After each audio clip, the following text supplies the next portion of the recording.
To configure security access to VCM features for your agency, first we will want to set up some staff security roles.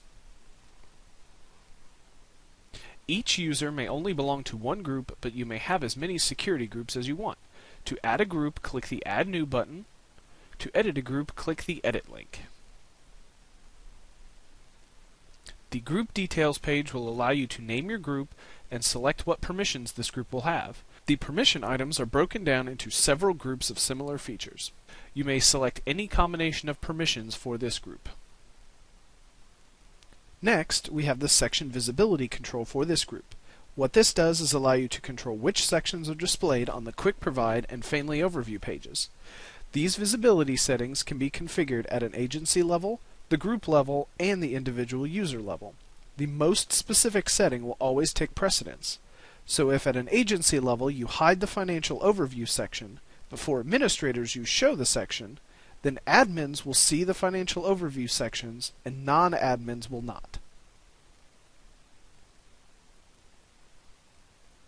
You may also add members to this group by clicking the Add to this group link next to the users that are not already part of this group.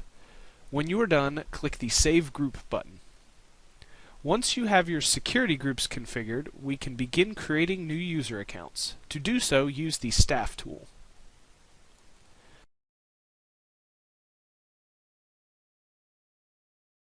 Like with the other tools, you can add new items or edit existing items. Click on a user account to view its details.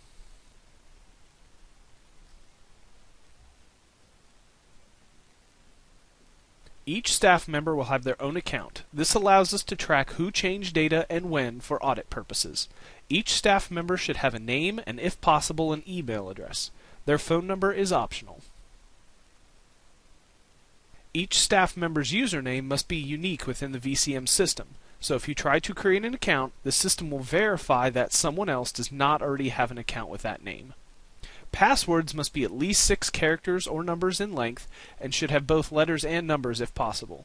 Remember, your username and password gives you access to all the information stored in the VCM system. If an outside party were to figure out your username and password, they would have access to all of your information. Make sure to keep your password to yourself, and the more complex you can make it, the better. Please try to make your password as complex as you can without forgetting what it is. Birth date for staff members is an optional field. Security role will control what access this user has and is based on the information we set up a minute ago. Supervisor is only important if you are using the Contracted Services add-on for the VCM and will control which users can manage other users' casework. Comments is an open field that can be used to track anything you want about this user. The next few checkboxes will control how the VCM will treat this user during things like messaging. The right column will allow you to configure a default selected Quick Provide package for this user.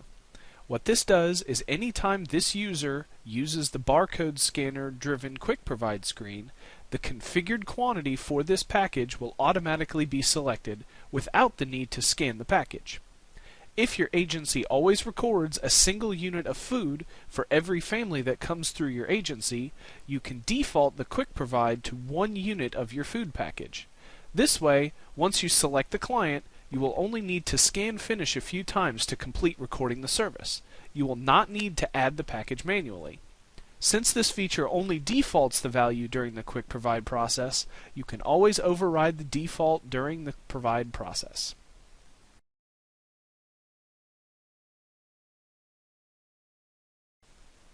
Finally is the section visibility for this user.